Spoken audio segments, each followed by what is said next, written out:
Hello there you guys, welcome to one of my live videos, and on this video today I am going to give you my predictions for this season, who I think of course is going to win the league, and who of course I think what teams of course are going to finish in the top four and all that. So my predictions are, I think it is a bit too early to say who's going to win the league yet, obviously because there's only one game gone, but I do believe Manchester City will be regarded as the favourites to win the Premier League this season. Obviously City have obviously going for their fifth league title. All in all, obviously they're looking to win their third title in a row, because obviously they've won the title in the last two seasons on the trot of Manchester City, and obviously Pep Guardiola is regarded as the best manager in the world, and obviously a hell of a lot of money has been spent at Manchester City, and obviously they got off to a great start with a 5-0 victory over West Ham. I think City only got one player in throughout the course of summer. I think they did sign Joe Cancelo from Juventus, and obviously Pep Guardiola is emulating the football, what he did at Barcelona, and of course what he did at Bayern Munich and that. But like I said, City have won it in the last two seasons. Of course, obviously I think they won it by 2 points last season. I think they also reached 100 points this season before them and all that. So City will be regarded as one of the favourites to win it. I think Liverpool, they're in there with a slight chance of winning the league this season. I don't think they will win the league, but I think they'll probably will maybe finish second with Liverpool. Liverpool obviously have not won the Premier League since it got founded in 92, or was it 93? 93. Obviously Liverpool haven't won it all in all for 3 decades. So obviously Liverpool will be desperate of course to win the Premier League. Obviously they came close last season. Liverpool have come close on quite a few occasions to winning the Premier League title. Obviously they came close once under was it Brendan Rodgers, and that they came close. I think they also came close back in 2009 and that, but Liverpool have come close on quite a few occasions and that. But I think Liverpool will probably definitely finish in the top 3 this season, but I think Liverpool will obviously finish second in that. Liverpool of course got off to a great start to the Premier League season with a 4-1 victory over Norwich, but Liverpool weren't brilliant in that game. Norwich had their moments in the second half. My overarching view on Tottenham, I think Tottenham, can definitely finish in the top 4 this season.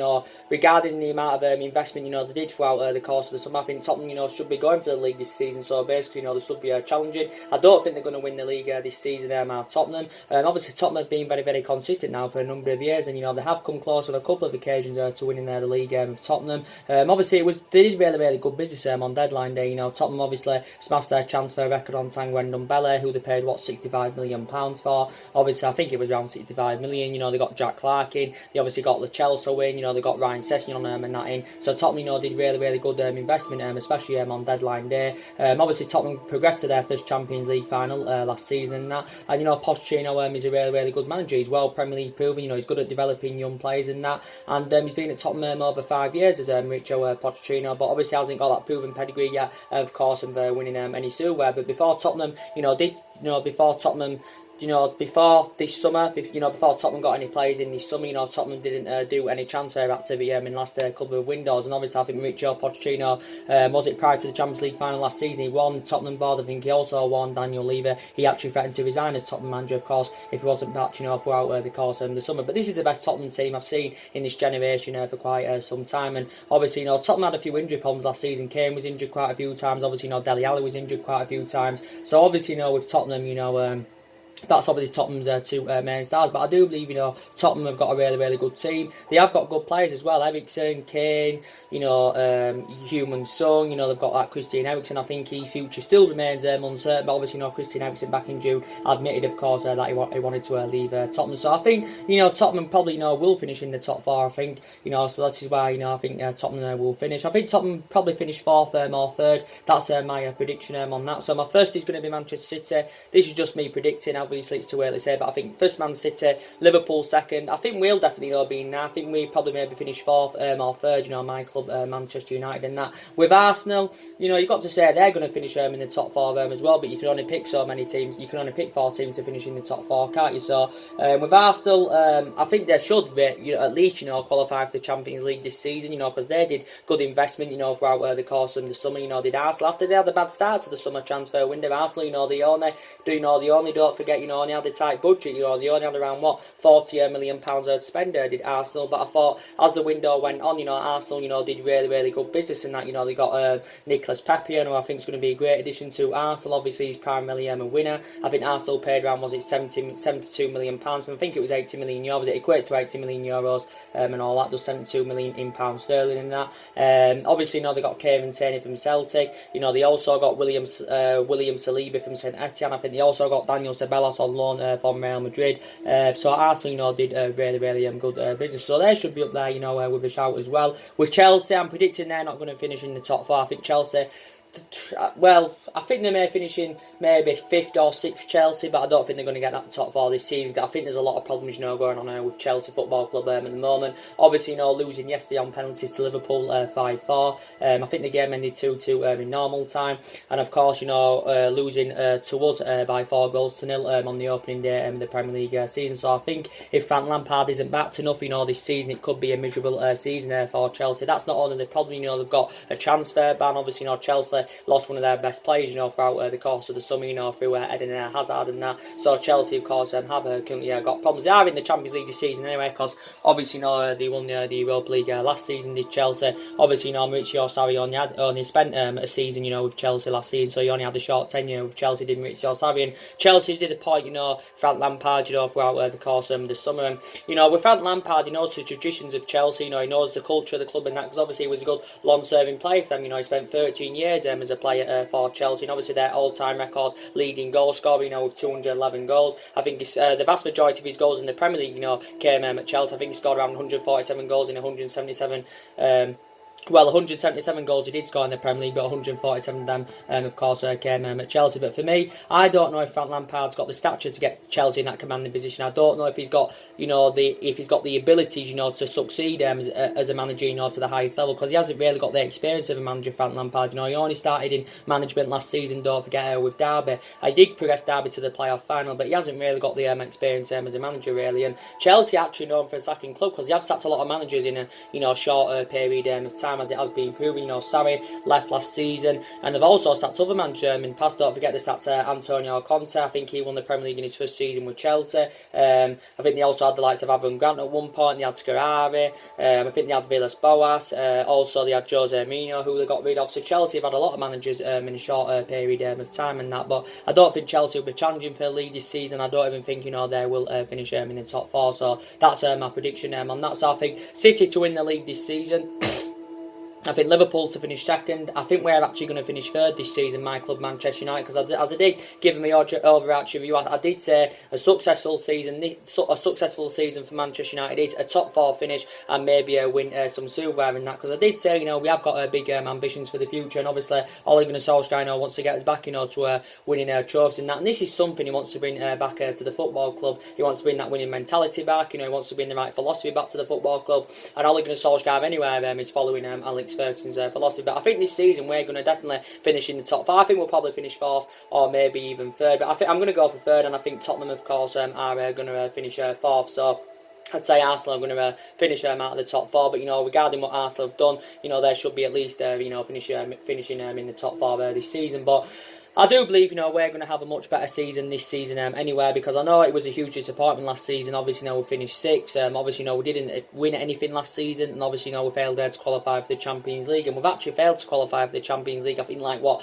3 times out of the 6 seasons, you know, since Alex Ferguson's retirement and that. But I do believe, you know, we're going to have a much better season this season. And obviously, this season anyway, our expectations, you know, will be able to finish in that top four, and obviously, you know, Ole Gunnar Solskjaer has got to exceed them expectations and that. Obviously, Solskjaer, you know, give his overall analysis, you know, on the summer transfer window, and he's delighted with our summer transfer business. You know, we've recommended 3 good players in. You know, we spent £148 million, something like that anyway, obviously on Daniel James and Wan-Bissaka, and of course on Harry Maguire. And I think, you know, Daniel James was fantastic on his Premier League debut, obviously, you know, coming off the bench to score against Chelsea. And my opinions on Daniel James, you know, he's still improvements needed in his game. You know, he's still classified as a prospect, and he needs time to develop. But I think he's going to succeed at Manchester United, Daniel James, and we got him for a reasonable figure. You know, what was it, £15 million with add-ons included, which is potentially rising to around, what, 17 or 18 million pounds, and you know, that's a reasonable figure, you know, compared to what we paid for the likes of Lukaku and Pogba and, you know, Fred and that in recent years. That's a reasonable figure for Daniel James. But like I said, he's taken a huge step in his career as Daniel James, you know, coming from the Championship all the way to the Premier League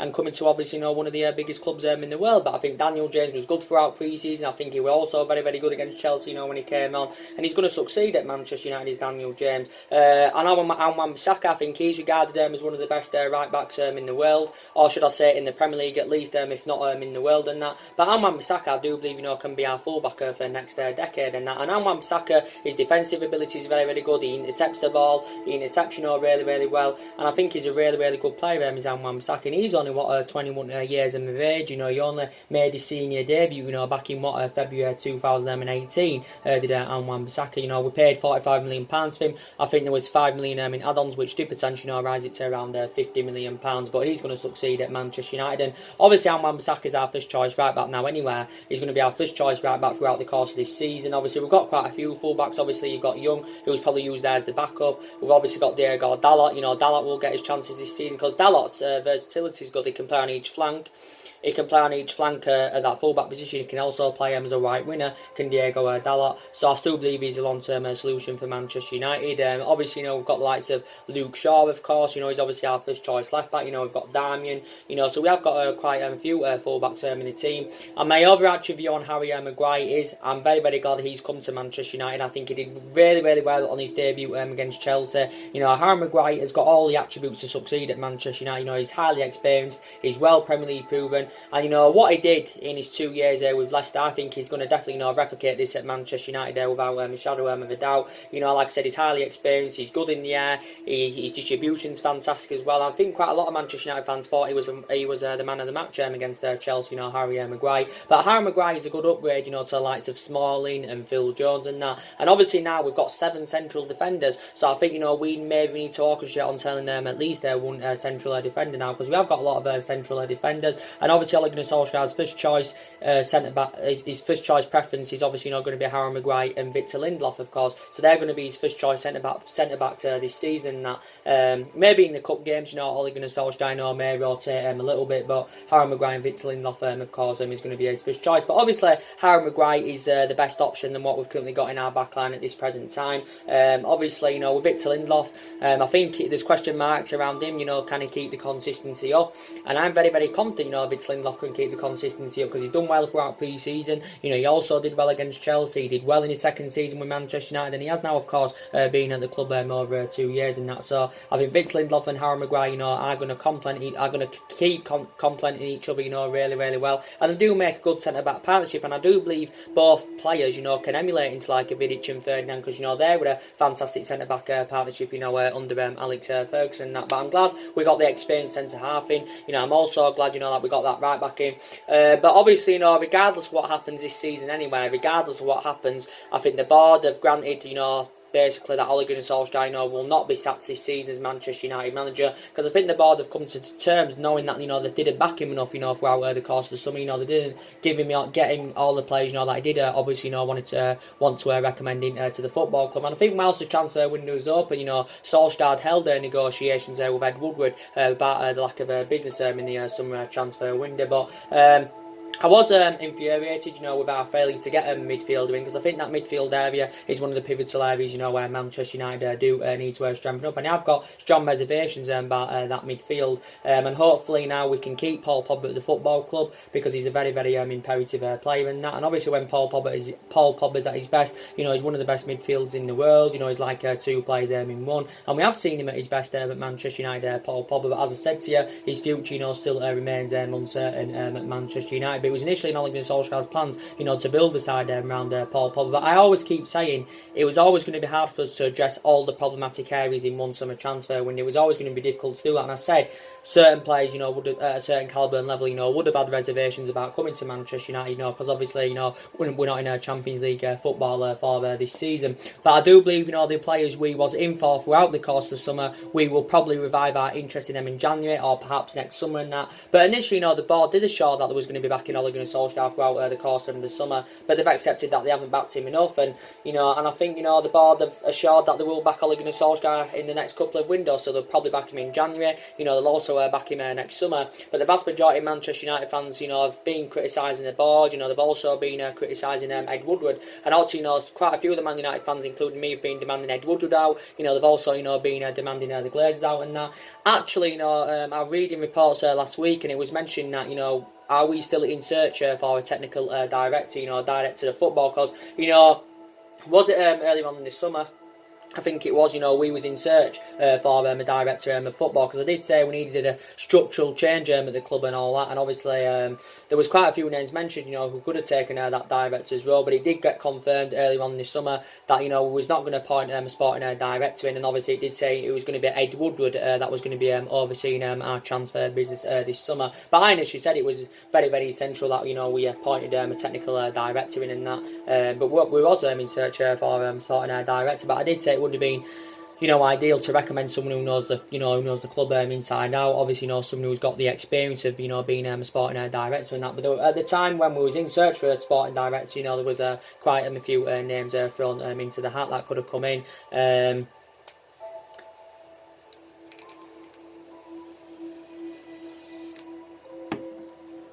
There was quite a few names, that could have come in. But, I have seen the vast improvements in Manchester United. I've watched it, throughout pre-season. I watched it in the game against Chelsea. These still areas, where Manchester United are lacking. But I think we look much better defensively now. Because look at last season, we conceded 54 goals in 38 Premier League games. And of course, that's our highest total in 40 years and that. But we're not going to leak as many, nowhere near, I think, as many goals, as we did do last season and that. But we do look much better defensively, and I think we look much better in that attacking third end of the pitch, because as you'll realise now, we've got a lot more pace now in that attacking third end of the pitch, and that's something last season was that pace, and this is why last season wasn't scoring enough goals. This is why we wasn't ruthless enough in front of a goal, because obviously we didn't have enough pace. But in that front line now, you've got Daniel James with electrifying pace, you've got Martial with good pace, you've got Rashford with good pace and that. And my opinions on Martial and Rashford, I think they're developing fantastically well. Obviously Martial is being given that number 9 shirt. Obviously Martial, I think we'll be playing more centrally this season, because he seems to be more effective from that position, does Martial. No, he primarily plays out wide, but he seems to be more effective in that central position. Quite a few times we'll probably put Rashford in that central position, because Rashford can play centrally, Rashford can also play out wide. But I think we've set a target for Rashford this season. I think he should score at least 20 goals this season, because I believe anywhere that Rashford is going to have a better season than that.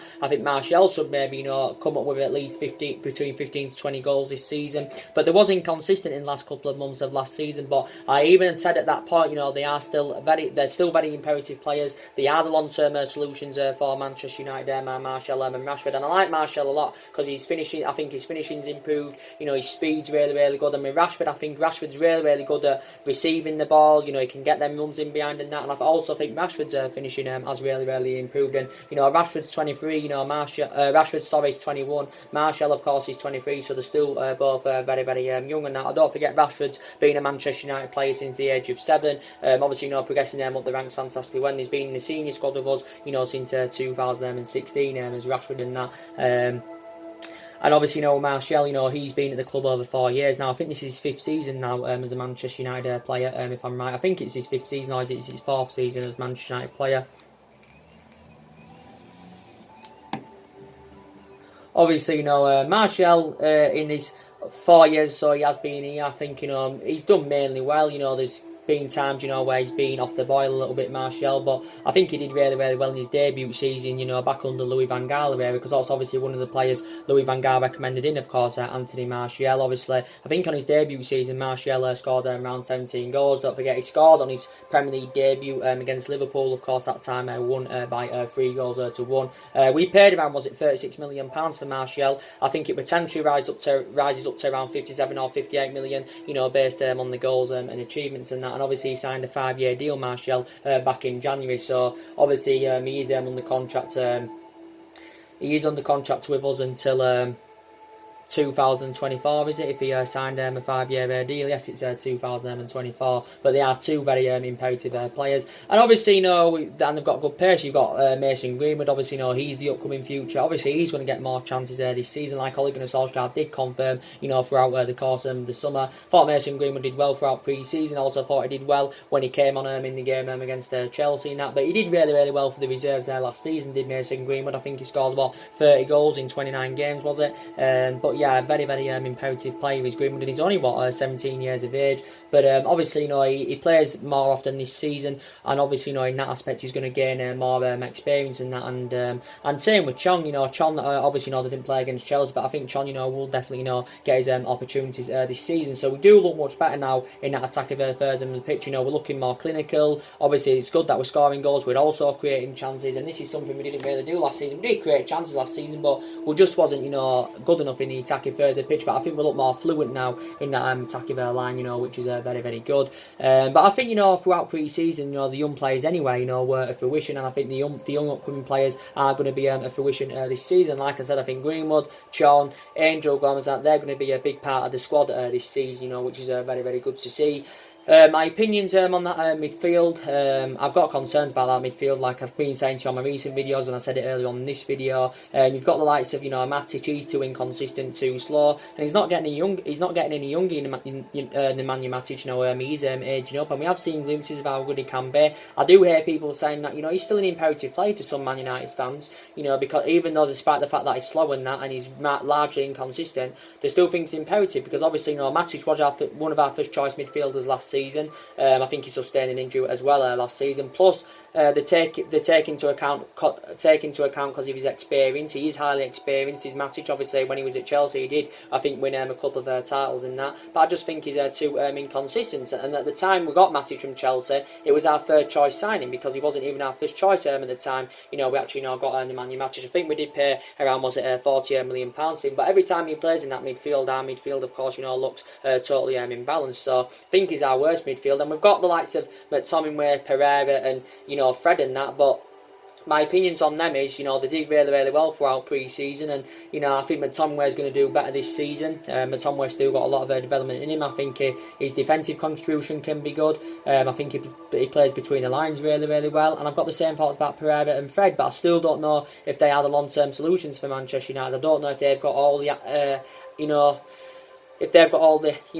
attributes to succeed as Manchester United players. I am very, very sceptical about that. So like I did say, if Paul Pogba is to stay at the football club, and we can't obviously get him injured, we've got to try and avoid him getting injured, because there's no real backup there, of course, if Paul Pogba does get injured. Because when Paul Pogba's in that midfield, when he's on his best form, you can see the difference, can't you, basically? Because Paul Pogba makes an impact in that midfield. There's you can see the creativeness in the midfield when Paul Pogba's playing. But take Paul Pogba out of the equation, out of that midfield, there is no creativeness there. The midfield looks quite a bit imbalanced in that. So this is why I'm very disappointed that we didn't recommend a midfielding throughout the course of summer. And Bruno Fernandes, I'd have been excited about the prospect of him playing alongside Paul Pogba in that, and I would have loved him to play him alongside Paul Pogba, because I think they would have complemented each other really, really well. I'd have been happy about Christian Eriksen even coming in and that.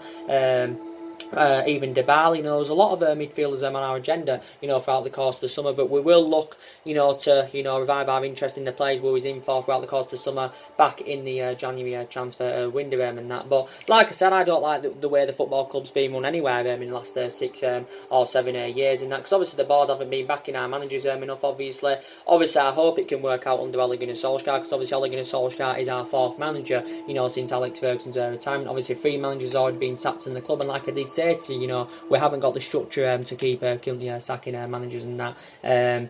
But like I said, we've got a history of spending big on players. We've got a history of spending big on players. Obviously, especially in recent years, Lukaku 75 million, Pogba 8 to 9 million pounds. Obviously, Pogba is our most expensive signing. Obviously, Harry Maguire is actually our 2nd most expensive signing. Obviously, he's the most expensive defender in the world as well. Obviously, Wan-Bissaka is one of our most expensive signings. Fred is, of course, is one of our most expensive signings. Di Maria is even on that list of one of our most expensive signings, because we paid just under £60 million for him, back under the Louis van Gaal, Moreira and that. But quite a few people said at the start of the summer, we should be sensible of our recruitment and that.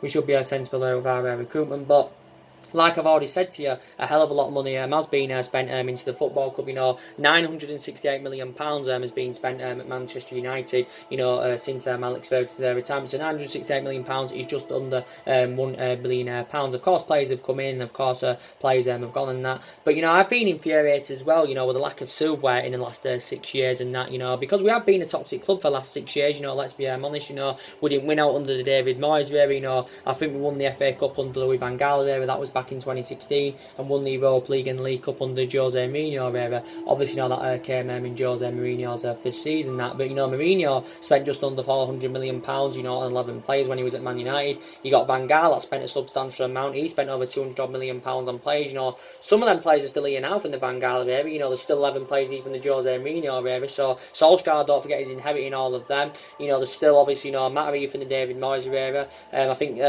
we only spent just under £67 million under the David Moyes era, and that David Moyes, of course, only had a short tenure and that at the club. But he initially bought Fellaini, but obviously, you know, Fellaini left back in the January transfer window.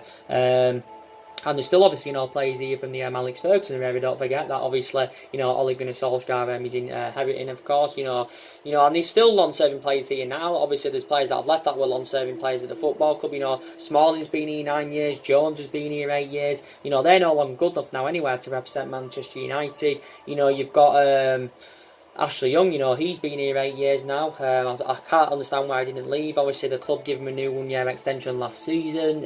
Obviously, De Gea, you know, he's been here 8 years now, but he's going to serve a lot longer than 8 years. He's De Gea because he's agreed a 6 year contract worth up to around £117 million. I think it equates to around £375,000 a week and that. I'm very, very glad anyway, you know, of course, that David De Gea is staying with the football club.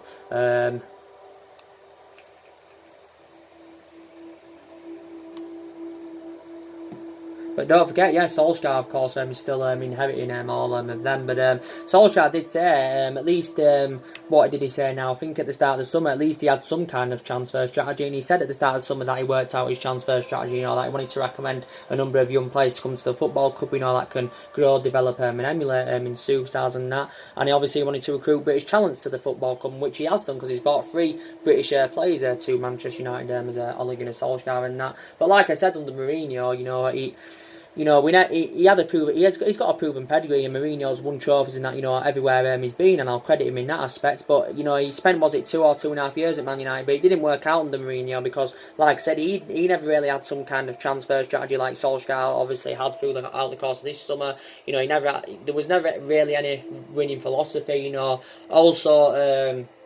You know, Mourinho had bad disputes with the top players. You know, he had bad disputes with the board. Obviously, the board weren't backing the signings that he wanted to recommend in to the football club last summer and that. So that was obviously just going to give you an indication at that point. His tenure at Manchester United, of course, was obviously, you know, never going to work out and that. But yeah, this is the couple of reasons, you know, why it didn't work out under Jose Mourinho. At the time we reported him in, I thought it would have worked out under him, but obviously it didn't. And obviously it was part of the bus football under Mourinho, so the style of play was, you know, basically atrocious under Jose Mourinho. And I know obviously under Van Gaal, you know, and with my opinions when we had Van Gaal, you know, I had the same sort of level of hatred for Van Gaal, you know, that I did have for David Moyes, and I thought it could have worked out under Van Gaal. Obviously, you know, before he came to the club back in 2015, or was it 16, you know, he did well at Bayern Munich and that, so I thought it would have brought that, you know, to Manchester United, what he did at Bayern Munich, but it just didn't work out under Van Gaal, because I don't think he had the right sort of philosophy for Manchester United.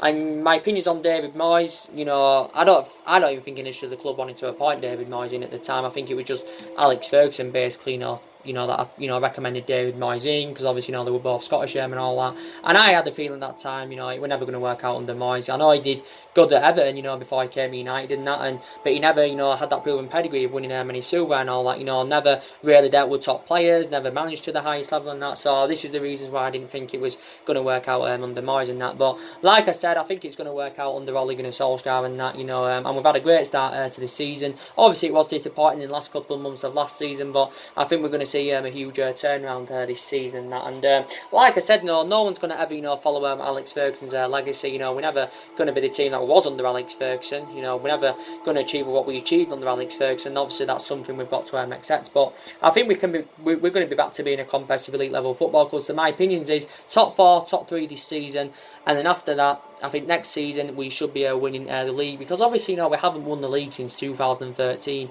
Obviously that was in Alex Ferguson's last season at the football club.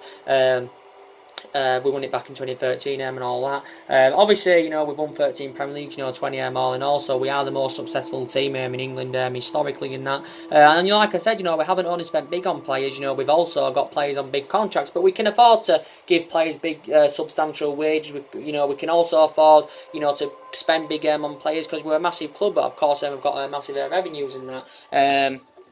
Yeah, so as I give you my news earlier on in regard to Alexis Sanchez, I want to give you an update on again.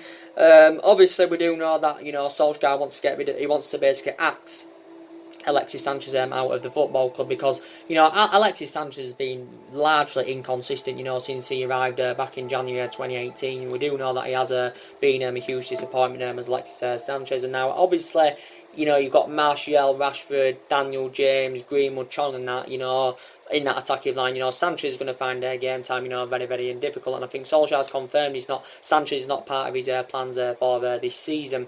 Now, obviously, Sanchez has been he's been really, really inconsistent. And I thought at the time we got him back in January 2018, I thought it would have made a sort of similar impact, to as Robin van Persie did, back in the 2012-2013 season. But obviously, Sanchez has not lived up to expectations, as we all thought he would have done, because Sanchez, did have 4 good years with Arsenal. He did really, really well, won quite a few cups and that for them. He even was an exceptional player when he was at Barcelona, when he was younger. So he actually, played under Pep Guardiola's guidance, did Sanchez. But he did really, really well at them clubs, but he just hasn't replicated any of this at Manchester United. Now, I think Sanchez, he did say earlier on in the Sun, was it, that he's refusing to leave Manchester United. But I think Ole Gunnar Solskjaer is actually ready to send Alexis Sanchez to train with the under-23 reserves, obviously, to force him out in the football club. Now, obviously, reports, was it early on this week, or was it last week, came out saying that Roma had held talks with Manchester United about the prospect of taking Sanchez out on a long-season loan.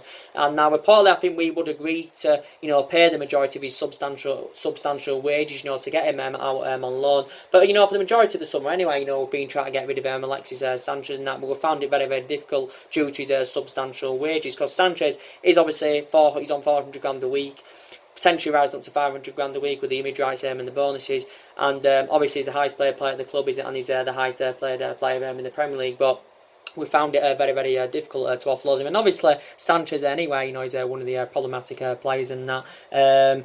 Sanchez obviously hasn't even played yet, this season. He wasn't part of the pre-season squad, because obviously, he'd been playing with I think he'd been playing on a Copa America duty with Chile. I think also sustained a hamstring injury whilst he was on Copa America duty in that. I think he confirmed the other week that he had returned back to training in that. And Sanchez has obviously become injury prone, since he's obviously become a Manchester United player in that. So he has been a huge disappointment. And obviously, he's 30 years of age anyway, Sanchez. Obviously, he doesn't have a future at the club. But I think recent reports have now come out anyway, saying that quite a few other teams are in there for him now. I think it report says AC Milan are interested, Juventus are interested, also Napoli are interested. And Sanchez could be open to making the return back to Italy, because I think was it around 8 years ago now. He played for Udinese. He played for Udinese. Of course, when he was a younger Sanchez, so obviously he's had experience of playing in Italy as Sanchez. And we know mainly when we've played Sanchez anyway, he hasn't been first choice, but when we have mainly played him, we have of course put him on that left-hand side, Sanchez. But I think the majority of his goals when he was at Arsenal, actually came in a central position. And but yeah, he has been a huge disappointment for Manchester United.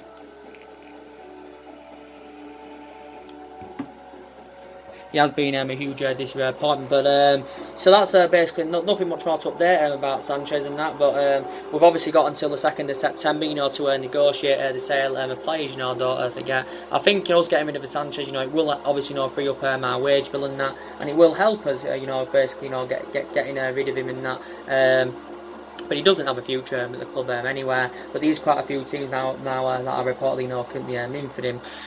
And Sanchez, has only managed 45. He's managed 5 goals in 45 appearances in all competitions, since his arrival from Arsenal back in January 2018. So he's been widely inconsistent now. But I think we need to sell more players anyway, because these problematic players at the club. And obviously we know since Ole Gunnar Solskjaer's arrival, 4 players have departed the football club. Like I said, Lukaku's left the football club. That was very, very good business from the club, by the way, getting rid of Lukaku. But it was good to see us generate, a substantial amount basically, for the flop, and obviously recouping the money that were paid for him from Everton a couple of years ago and that. And I'm very, very glad about that Lukaku has currently left the football club. That was good business for Manchester United. So we've generated more funds, by selling Lukaku. Obviously we know Valencia left at the end of last season after he served 10 years with Man United. Obviously we do know that Ander Herrera left, Marian Fellaini left. So I think there's 4 players that have left since Ole Gunnar Solskjaer's arrival. I think Joel Pereira, the goalkeeper, has also left. I heard, if I'm right, I think it all said that I mentioned something like Joel Pereira had left. I think we also need to get rid of Darmian and Rojo. They're 2 players that do need to leave the football club, because they're really inconsistent. Now, to be fair to Rojo, I'll give him the benefit of the doubt. He did really, really well throughout pre-season. But Rojo's not going to be first choice this season. He hasn't even barely been first choice anywhere since he became a Manchester United player. I know he can play centrally. He can also play out on the left, can Rojo. Obviously there was reports emerging out saying that Everton had inquired about getting him. Was it on deadline day and that, or days leading up to deadline day? Everton inquired about his services. We put around a £25 million valuation on Rojo. Obviously he's just got under 2 years left on his contract with Manchester United, but I think his Manchester United career has been mainly affected, the amount of injuries he has sustained, Marcus Rojo. So I think we need to get rid of him, to be quite honest. Darmian needs to go. Darmian hasn't really been given the chance. He's played a few times. He's also sustained quite a few injuries as a Manchester United player, but there's no point in Darmian being here because he's served his 2 requirements now at the football club. Obviously he didn't play throughout pre-season, Matty or Darmian. And I think, he definitely needs to go. I think if Darmian needs to leave the club, by the way, I think he'll probably, make a return back to Italy, because obviously he spent the majority of his career in Italy, when he was younger and that. So they're 2 players, we do need to get rid of. My opinions on Eric Bailly. Obviously, he's sustained a serious knee injury. Obviously, he's out for 5 months, so he's probably out until Christmas. Is Eric Bailly. He's an imperative player, is Eric Bailly, and he has obviously, got great potential in that. But my opinions on Eric Bailly, I think maybe the club need to concentrate on getting rid of him, because he's too injury prone now for Manchester United. And I know he's really, really good when he's fully fit, but we just can't have a player that constantly sustains injuries, and that it's not really, really good. I think Arsenal inquired about a few times about getting him throughout the course in the summer and that. And I think now as well, we're orchestrating on keeping Tuan Zebe following the serious knee injury that Eric Bailly had sustained. But I think Tuan Zebe will get given his chances this season. I thought he's good throughout pre-season, did well on his loan spell with Aston Villa last season, so in that aspect he's gained a bit more experience as Alex Tuan Zebe. But like I said, we've got quite a few upcoming players in that, and we have got a good squad, and I think analysing the squad, it is good enough for a top 4 finish, but I just don't think it's good enough yet to kill win the league. And that's it, basically. Nothing much really more to say. So the main part of this video, guys, was to give you an update of what my predictions are going to be for this season. I know it's too early to say, but I'm just predicting anyway. I think City are going to win the league this season, Liverpool 2nd, Manchester United 3rd, and Tottenham 4th. If Tottenham don't get 4th, I think probably not. Arsenal will get 4th, and like I said, Chelsea I think now finish out of the top 4 this season and that. So that's my predictions for what teams I think are going to finish in the top 4 of the table for this season. That obviously we go up against Wolves on Monday. My preview for that will be either coming up on Saturday, or it will be early Sunday morning. My preview will be coming up for that. I do go on holiday on Sunday afternoon, so I did say I won't be able to do any videos for maybe the next 5 or 6 days, because I'm going away for 5 days and that, and I won't have any time to do any videos. I will be too busy in that. So my match reaction for the Wolves Man United probably will come up. That will come up. Well, what is it? That will probably come up next Saturday. Not this Saturday. Saturday after. My reaction will come up for the Wolves game and that, and then obviously we'll do hopefully, if I can get time, to do a preview building up to the next game after Wolves and that. Yeah. So anyway, guys, drop your comments, likes below on the channel. If you do, consider subscribing as always, and take care. God bless, and I'll see you all again very, very soon. Thanks for watching.